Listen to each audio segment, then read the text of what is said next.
La RDC est une et indivisible. Et la population répondante, c'est qu'il faut tout arrêter pour faire face à cette situation.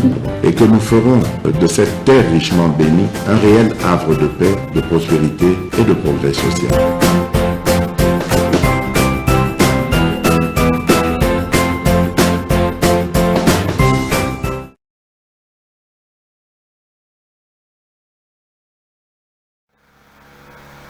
C'est parti, merci. Bozolanda MKB officiel partout à travers le monde. Merci Nabande Konyonso.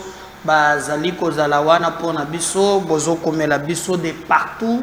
Ba message Nabino Tozo Tangango régulièrement. Et nous vous disons merci surtout pour la confiance, la fidélité. Et nous vous demandons vraiment de continuer à vous abonner encore davantage. Vous continuez à partager les liens.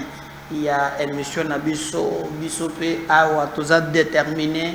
Il y a que ça les labino, n'a pas condition, oyo, elongo, obani, obi que je suivais Nzembo Moko na Tongwa, oya musée, oya musée. Je me suis dit il faut aussi Nzembo ya bongo, mutonaga mbi Nzembo izakaka. Mike Kalamba, mais on va se lango peu promotion te Congo yeto Congo na biso limité ezalaka lisusu te banzembo ezalaka bikolo yo donc mystique hein? Si nous voulons que mboka na biso eyeba na ko développer bato na bato ba jouer rôle na bisika bazali. Donc moi, dans un domaine tel, dans un domaine boye, et que ça va très bien. Faisons tous, nous avons un effort pour être un beau cannabis et aux États-Unis, un principe, mon lobby américain et à solo, c'est pas celui qui se pose la question de ce que les États-Unis a déjà fait pour lui-même. Au contraire, Sengeli a se posé la question où il est passé ça les États-Unis. Quand vous regardez par exemple Bitumba entre Israël et la Palestine, vous comprenez que le peuple israélien bazali déterminé, bazali vraiment que ça la musala oyo et ils allaient permettre que batebele ba kende musika. Mais lorsque vous regardez na ngambo na biso bato baza impliqué na kati lobby, j'ai même parlé ça dans une émission que on a salagi na busolo na plateau oyo na tangela bino message ya ndeko moko a bengi ngai alobi me président Médard biso tozali ba soda lobana mokonzi ya mboka batala likambo ya ba militaire oyo ba uti ko futa bango basali 2 ans depuis formation na bango ata moi muke ezate. Mais il y a des gens qui ont des millions, qui ont tout à tolo, et qui bango et coquille. Non, nous devons vraiment nous battre pour tout cela modèle. Surtout il y a changement. Tokobeta masolo, Paul Kagame a sali sorti moko na Jeune Afrique. Kagame moko oyo Kagame a bandé kolela.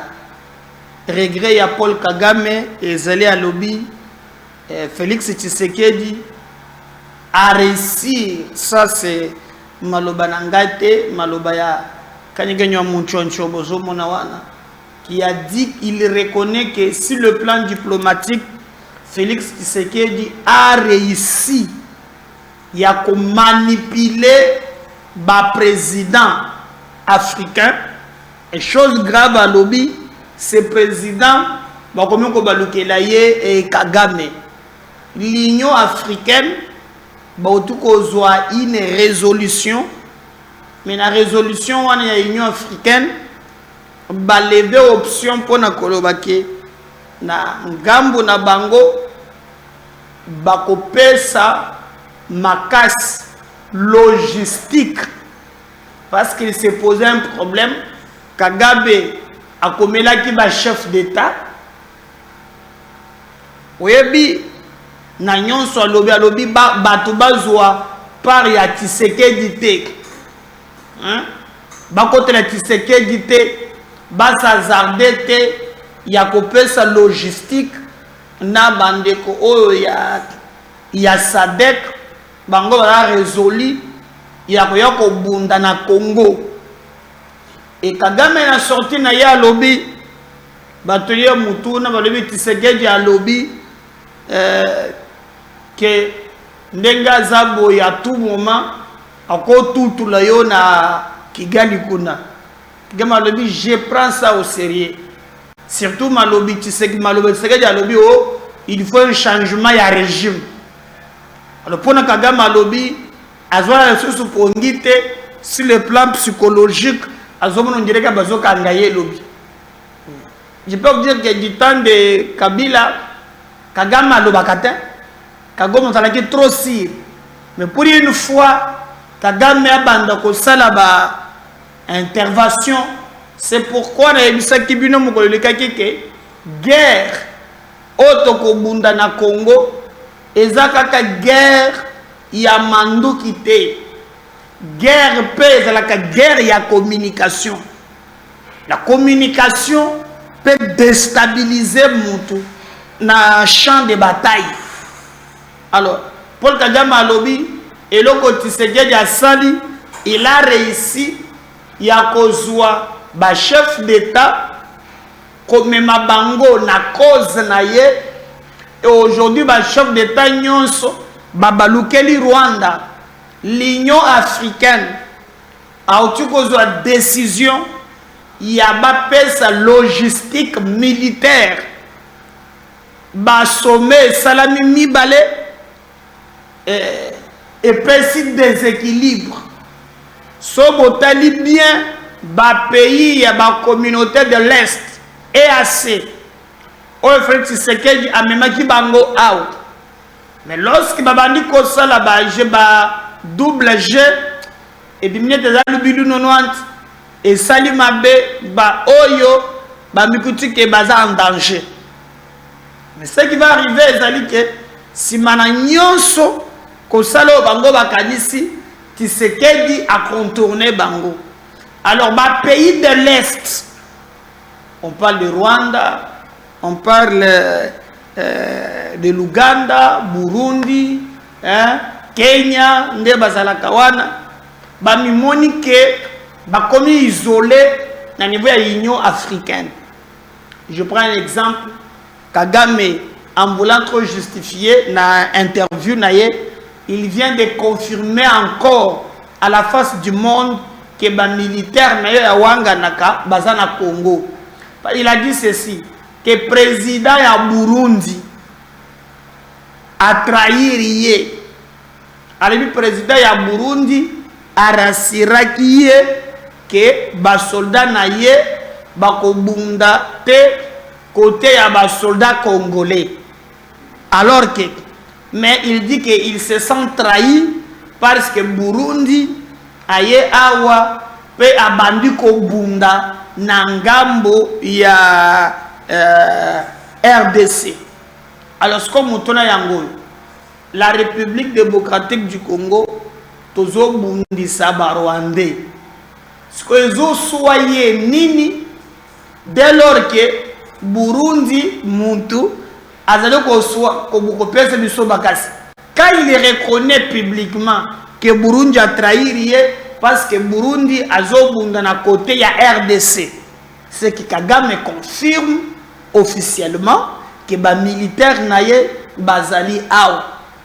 Alors et comme ça passe maintenant l'ego et pesami pona koluka n'est pas kozala à l'écart il y a eloko wana nous avons vu ndeko oyo azali en place na niveau ya EAC alors tokosobilu nono à se déplacer ailleurs na Kinshasa totelesa ke bino président sud-soudanais akomaki awa ba sololi na Félix Tshisekedi Alors, na ba échange na bango, Tshisekedi a tikité, a meke kozwa moitan, ya ko répondre Kagame par rapport ya makambo ya lobby. Pour Tshisekedi n'Angola, il a encore posé des conditions. Voyez, je suivais Mélenchon, Jean-Luc Mélenchon qui disait la guerre c'est aussi un problème économique et que Batobazo tirer dividende bayebani. Alors, ce qui est total la guerre oyo, après cet exemple la guerre oyo entre Israël et Palestine, c'est les États-Unis qui vont fournir des armes en premier. Il y a mis balé et Zali Allemagne et il y a des intérêts purement économiques. Et c'est de même aussi ici. Alors, Félix Tshisekedi à répondre Namaï Oyo Kagame à Lubaki pour Tshisekedi à lobby oui Nangola Togo Solonani mais à première condition Kagame d'abord a retiré les soldats naïe au bazana mabele et pas une abisso en République démocratique du Congo. Alors, Kagame a répondre na Tshisekedi à lobby, yépe a rencontré Tshisekedi tant qu'à zotia ba condition ou bien tant que nano a revenir na maloba naïe maloba nini pour na Kagame de fait que Tshisekedi a lobby qu'il va changer. Il faut que le régime Kagame et l'Ongwa, il se sent vraiment en insécurité, à zomona makambu clarté. Alors, nous disons, problème estalité, attendons voir, mais en entre-temps, les élèves civils, ils payer prix. Regardez par exemple, Tango Bakotanaki na président ya Soudan, boga message Tshisekedi a passé na Kagame, on va revenir juste après. Prenons le cas de la crise avec le Rwanda, ça n'a rien à voir avec les peuples. Le peuple rwandais ne vient pas envahir la République démocratique du Congo. C'est un régime dirigé par un individu qui est devenu friand de ce genre de crimes. Et c'est ce régime qui attaque et agresse la République démocratique du Congo. Les peuples des deux pays n'ont aucun problème l'un et l'autre. C'est un problème de régime, et le régime, comme vous le savez, il n'est pas éternel. Un jour, tout cela s'arrêtera d'une manière ou d'une autre, et nous retrouverons, je crois, le bonheur de vivre ensemble en tant que voisins. Et c'est ça mon vœu. Pour le moment, il y a un perturbateur, un empêcheur de tourner en rond, mais il n'est pas éternel. Son tour viendra un jour de cesser de jouer comme ça avec la vie des gens. Voilà. Prenons le cas de la crise avec le Rwanda, ça n'a rien à voir avec les peuples. Le peuple rwandais ne vient pas envahir la République démocratique du Congo. C'est un régime dirigé par un individu qui est devenu friand de ce genre de crimes. Et c'est ce régime qui attaque et agresse la République démocratique du Congo. Les peuples des deux pays n'ont aucun problème l'un et l'autre. C'est un problème de régime, et le régime, comme vous le savez, il n'est pas éternel. Un jour, tout cela s'arrêtera d'une manière ou d'une autre, et nous retrouverons, je crois, le bonheur de vivre ensemble en tant que voisins. Et c'est ça mon vœu. Pour le moment, il y a un perturbateur, un empêcheur de tourner en rond, mais il n'est pas éternel. Son tour viendra un jour de cesser de jouer comme ça avec la vie des gens. Voilà. Voilà, j'espère que Wana Bolandi Félix Tshisekedi à propos, et nous rappelons que 3 ministres affaires étrangères kutanaki pona kosolola likambo oyo ndenge ezali en place. Course na Assemblée nationale na sebino ke Augustin Kabuya auti kotika vraiment makambo na ye nyonso alobi ke atiki programme oyo esali ke à 90% nyonso et dans le 10% etikali na appréciation ya président de la République. Donc à 90% makambo nyonso mazali koleka ndenge elongobani. Alors nous disons maintenant ba tractation ezali na kokabola bibonga. Nous avons dit que Vital Kamerhe est parti favori pour l'Assemblée nationale, mais j'ai vu des réactions, surtout des attaquer comment encore Gilles Mouniéré. Donc on a vu l'émission lobby hier qui vedette, j'ai ici des messages en privé. Mais le problème que moi j'aime pas dans notre pays, et c'est ce que Moutouazan a point de vue contraire.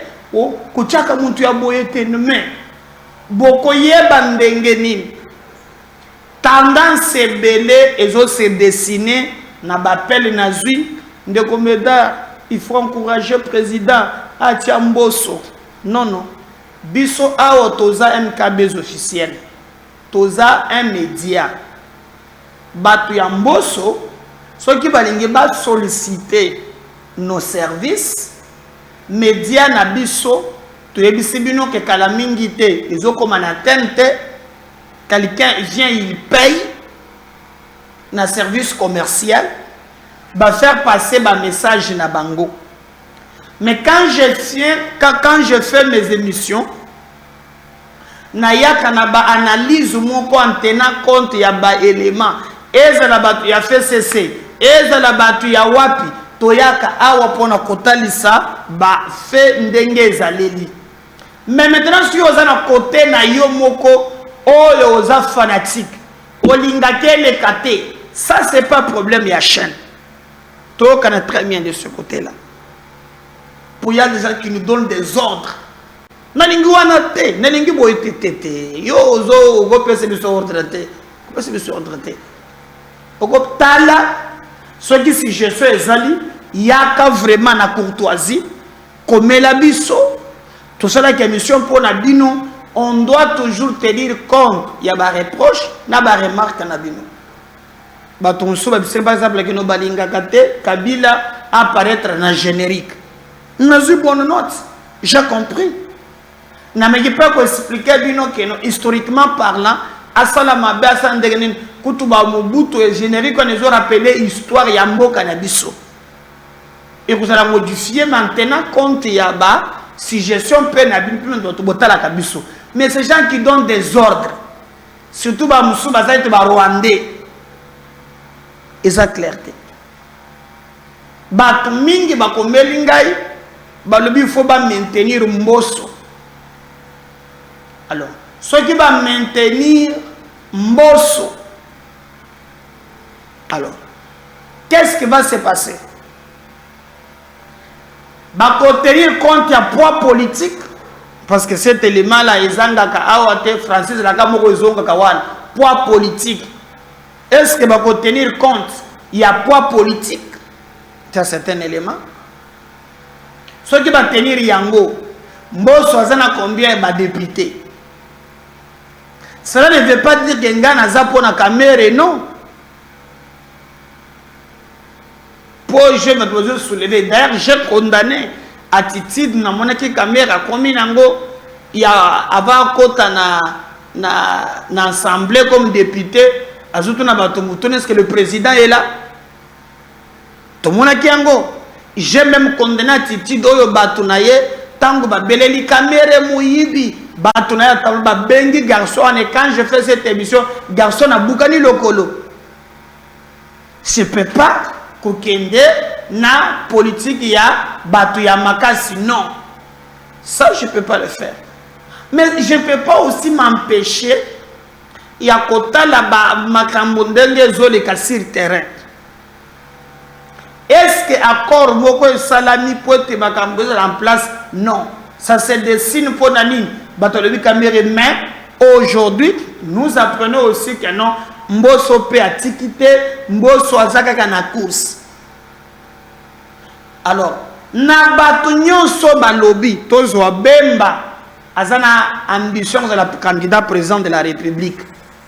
Donc, ce qu'il fera, ce qui a eu l'institution, et ça pour préparer comment en 2028, à cause de la candidat, il risque même de bloquer la réforme, ou il y a en place pour notre politique. Ce qui a boy, c'est qu'il pas utiliser la majorité, ça y est, c'est très compliqué. Ça va tirer dans tous les sens. Parce que la bonne sanité, que même en 2018, elle a la candidat.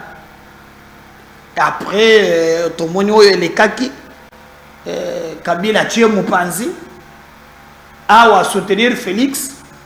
Il s'est donné à fond.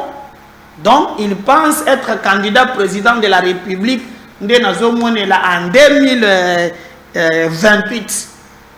Et pour y arriver, Azapen a besoin de la santé financière, de la paix institution. Donc, Azana ambition, c'est qui peut toujours influencer na oyazo sal. Ulongoli bemba, ukozo ando ya bemba, ukozo bat. Boya za 4e force.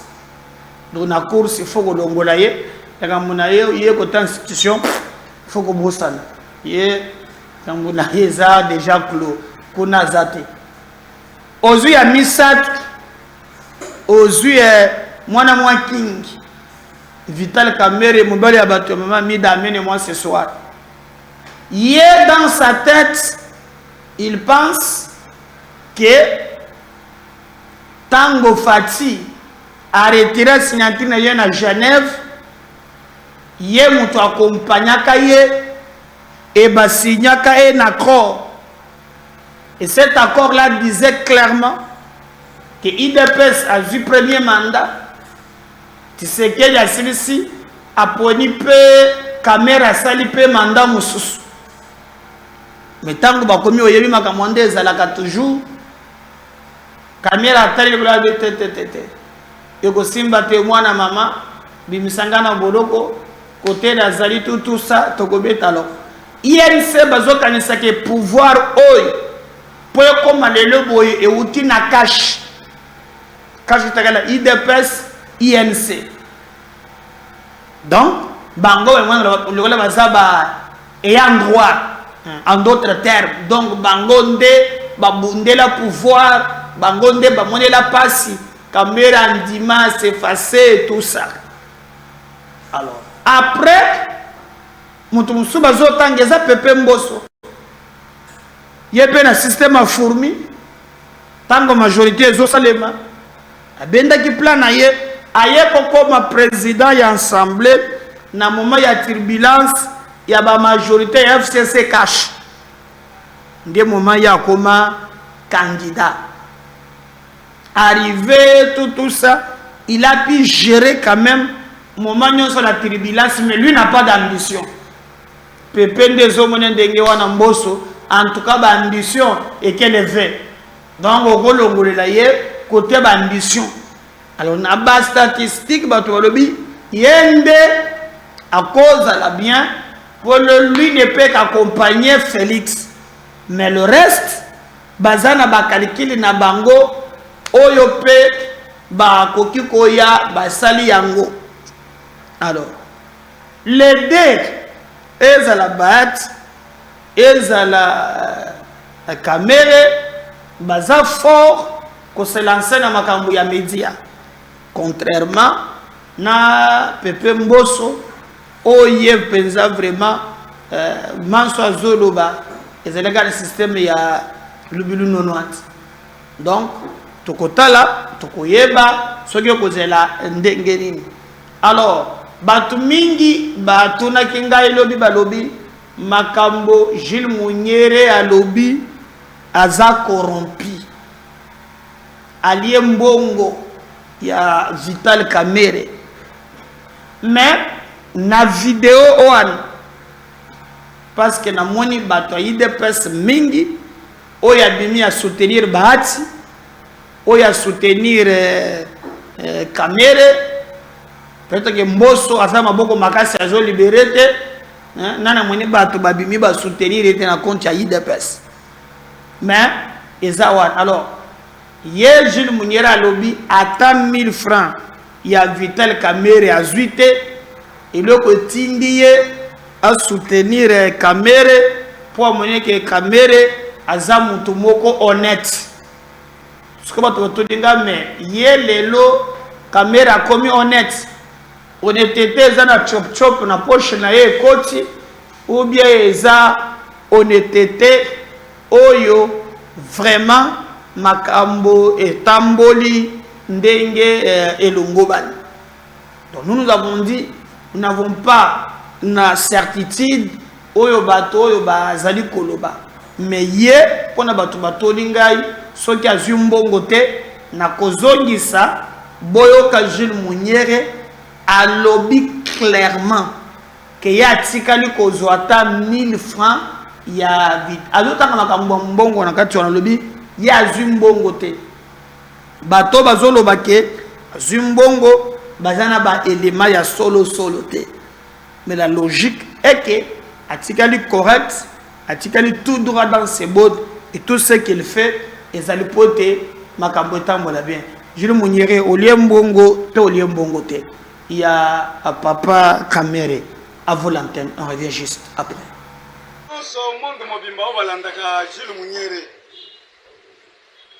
Jules Mouniera, lelo kolobela parti politique UNC. Balandela biso nyonso mobimba naza sans parti pris. UNC ya Papa Vital Kamerhe eza parti oyo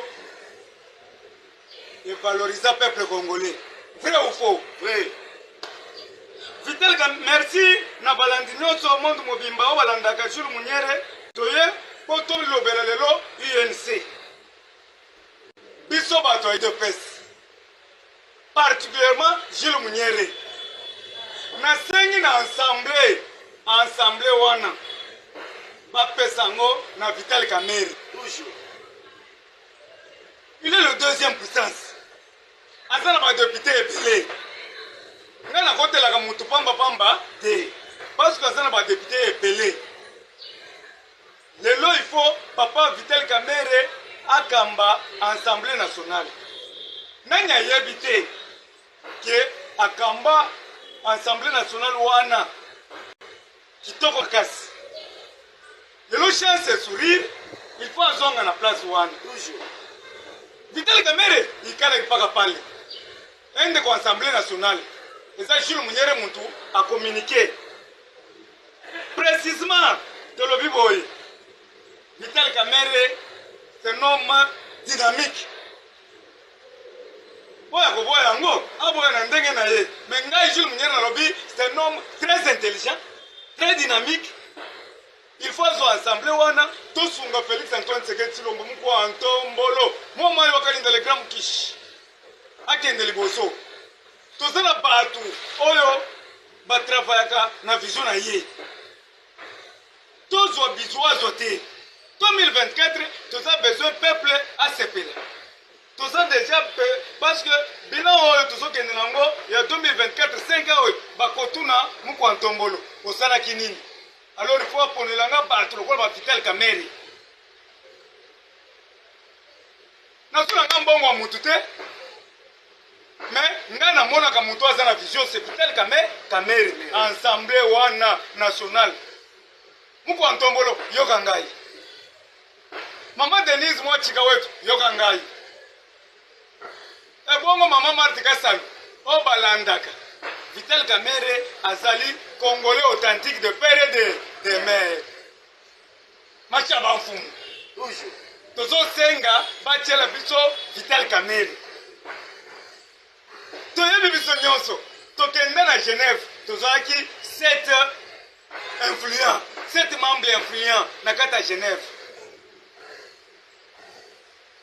Si batiela Félix Bapoison na kati ya ba bureau, basal n'importe quoi cabal. Mais 2 personnes, on va voir qui te retirer signature. Mouto Liboso, Félix Antoine Tshisekedi Tshilombo Moko Antombolo, na retirer signature. Deuxième personne, les Alaki Vital Kamerhe, je retire ma signature. Alors, Bisoto Zosenga, peuple congolais en général, communicateur nyonso chef de l'État, Oyo Landaka Jules Munyere, tout le président parlement debout, Oyo za coordonnateur Nabino, Oyo Kolanda Zela Nangai, à cause de la récompenser, parce que Yesu Marcel Kolo a Yebi, qui est Vital Kamerhe, Bino nyonso tous se retenir. Oyo akotenga Vital Kamerhe na munoko na ye, aya kokutana na Jules Munyere. Vrai ou faux? Vrai. Ndeko na ngai parce que nazakanga moko te, nazala ba collaborateur na ngai na ba communicateur. Tokoloba na munoko nyonso po batu bayoka. Na tambo na président Boni, yo loba na Chiluba batu bayoka, ba communicateur nyonso ya Mbujimai bayoka. Eloko ni ntozolo. Merci pour moi, tu me dis à Kachama, Félix Antoine Tshisekedi Tshilombo.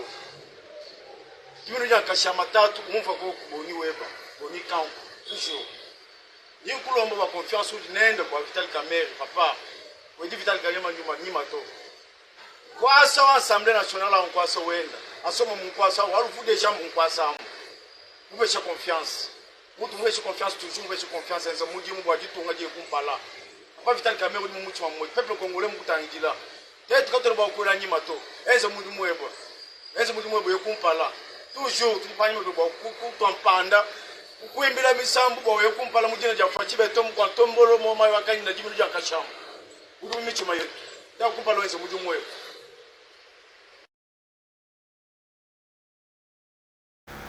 Voilà, je crois qu'on l'a dit na loki vidéo mususu ndeko moko pe soki machine ya ndenge ni soki ya fufu na zuite mbengaka machine mais yepe alobi vraiment Kamerhe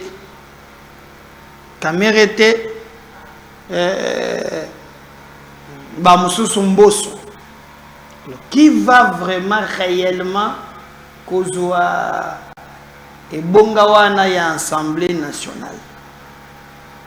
Primature jusque-là, quand nous n'en parlons pas. Mais Pepe Mbosso a tiré liste au bateau bazo qui est s'enregistrer. Bamoussou comme il y a opposition. Bamoussou comme il y a majorité. Mais il faut préciser que ndeko ya lobby, je ne sais pas, Azana fonctionne à partir de Bango. À part il y a présent Parlement debout. Non, il y a un Parlement debout. Peut-être qu'il y a un Parlement debout. Voilà, il y a un Parlement debout Nazando. Je ne sais pas si il y a un cadre pour Unim. Ils allaient voix officielle il y a IDPS. Ils ont voix officielle il y a IDPS. Alors, selon les informations, Baza divisé. La majorité bazo penché na côté à Pepe Mbosso, mais Pepe Mbosso azana ba député. Mais ce que Pepe Mbosso peut a sali, a ko sala ba benga on cartel.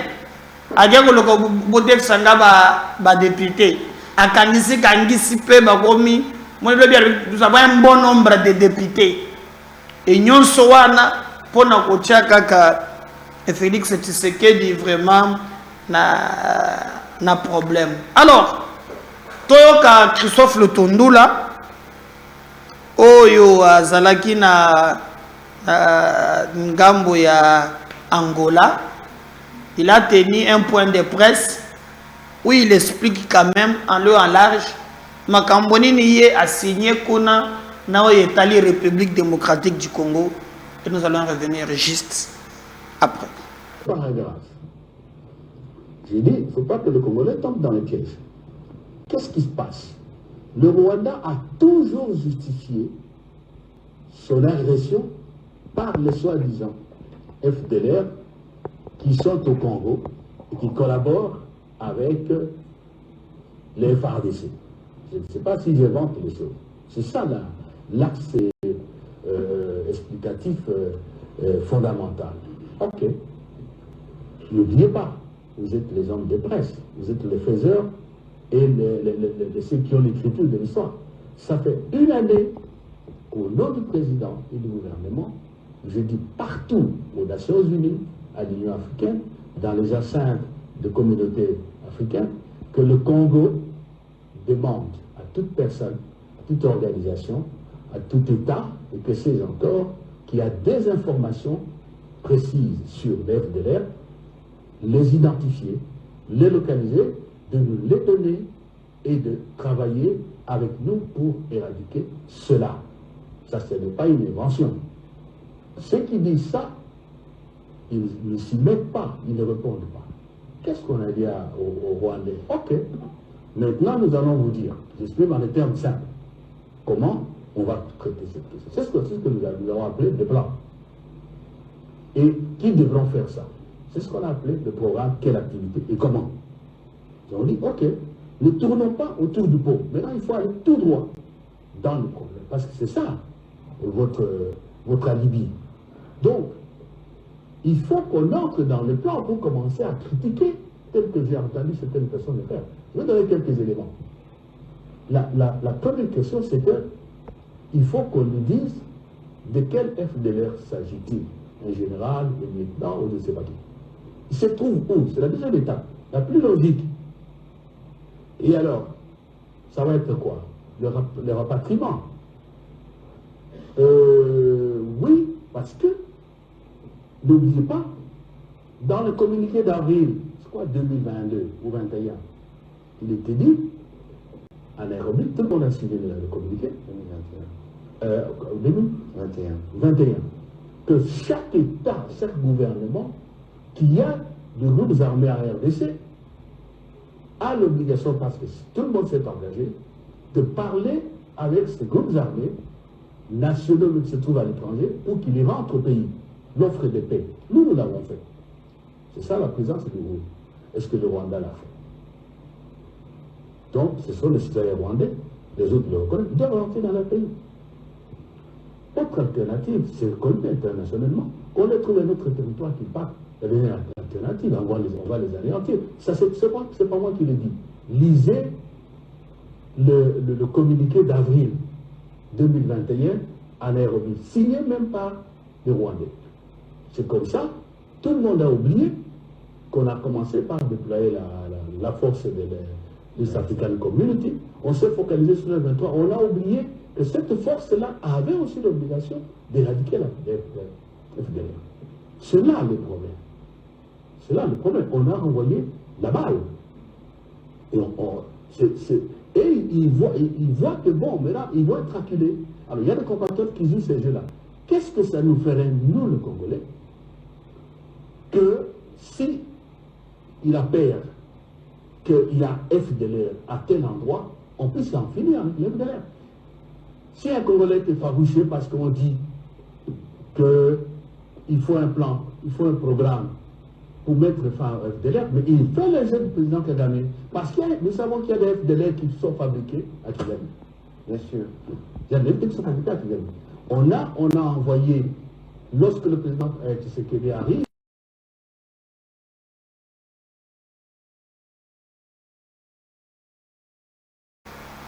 voilà, nous pensons que Bolandi est le plus important, Makambo Etambole correctement, que notre pays gagne sur le plan diplomatique. Partagez les liens, abonnez-vous. À tout à l'heure, merci. Bye.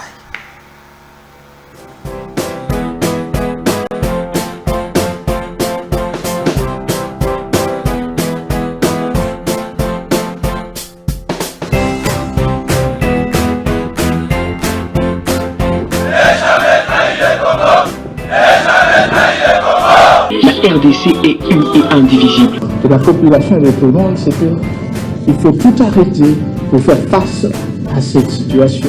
Et que nous ferons de cette terre richement bénie un réel havre de paix, de prospérité et de progrès social.